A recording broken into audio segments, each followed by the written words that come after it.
Fala, guerreiros, na aula de hoje falaremos sobre o segundo reinado, o período em que o Brasil foi governado por Dom Pedro II, o governo mais longínquo do Brasil. Após a abdicação do poder de Dom Pedro I, o Brasil foi governado por regentes. Entretanto, esses regentes não conseguiram apaziguar aí as revoltas brasileiras, levando aí a população a pedir que Dom Pedro II assumisse o poder. Entretanto, Dom Pedro II tinha apenas 14 anos e foi elevado a imperador no chamado golpe da maioridade. Assumindo o poder, Dom Pedro II aí vai ter ao seu lado dois partidos. O primeiro, chamado Partido Conservador, que era constituído aí por altos funcionários do governo, grandes comerciantes e proprietários de terras. O segundo partido aí era o Partido Liberal, constituído aí por representantes das províncias do Centro-Sul, também por senhores rurais e também por camadas médias urbanas. Em 1840 vai acontecer aí eleições pelas assembleias entre o Partido Conservador e Liberal. Essas eleições ficarão conhecidas como as eleições do cacete,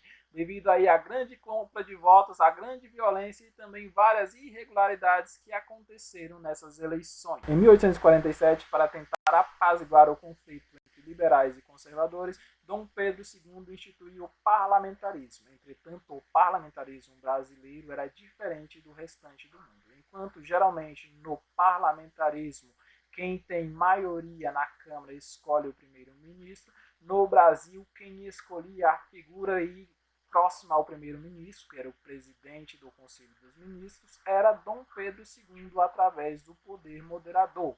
E a partir daí o presidente do Conselho dos Ministros escolhia o seu governo.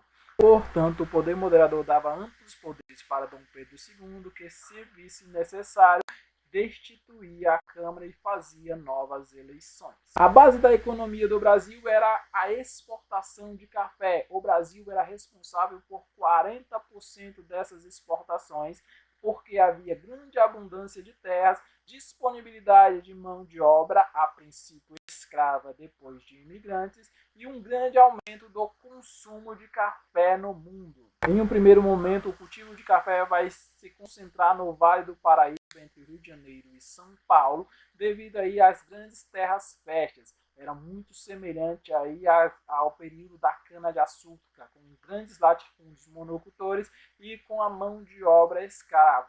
Entretanto, por N fatores, o cultivo de café vai acabar indo para o oeste paulista, devido aí a um solo de terra roxa muito fértil, novas técnicas agrícolas e uma mão de obra de imigrantes, já que havia aí uma grande luta pela abolição da escravatura. O grande conflito do segundo reinado será a Guerra do Paraguai, que aconteceu entre os anos de 1864 e 1870. O principal motivo da Guerra do Paraguai era a disputa pelo controle do Rio da Prata. Muito importante esse controle para Uruguai, Argentina, Paraguai e também para o Brasil. Na época, os principais líderes envolvidos na Guerra do Paraguai eram Dom Pedro II, governador do Império Brasileiro, Venâncio Flores, representante aí do Partido Colorado do Uruguai, Bartolomeu Mitre, presidente da Argentina, e Solano Lopes, presidente ditador do Paraguai. O conflito começa aí com a política do Uruguai. Os dois grandes partidos do Uruguai, brancos e colorados, estão em disputa à presidência e o Brasil e a Argentina estão apoiando os colorados. Entretanto, os brancos acabam vencendo e o Brasil acaba invadindo o Uruguai. O Solano Lopes, ditador presidente aí do Paraguai, não aceita que o Brasil invada o Uruguai e acaba rompendo as relações diplomáticas com o Brasil. O Paraguai, não aceitando a invasão do Brasil, acaba rompendo as relações diplomáticas com o Brasil e aprisionando um navio brasileiro chamado Marquês de Olinda, matando todos os seus tripulantes, inclusive o presidente da província do Mato Grosso. Depois, Solano Lopes ainda invade o Mato Grosso, depois tenta invadir o Rio Grande do Sul pelo território argentino.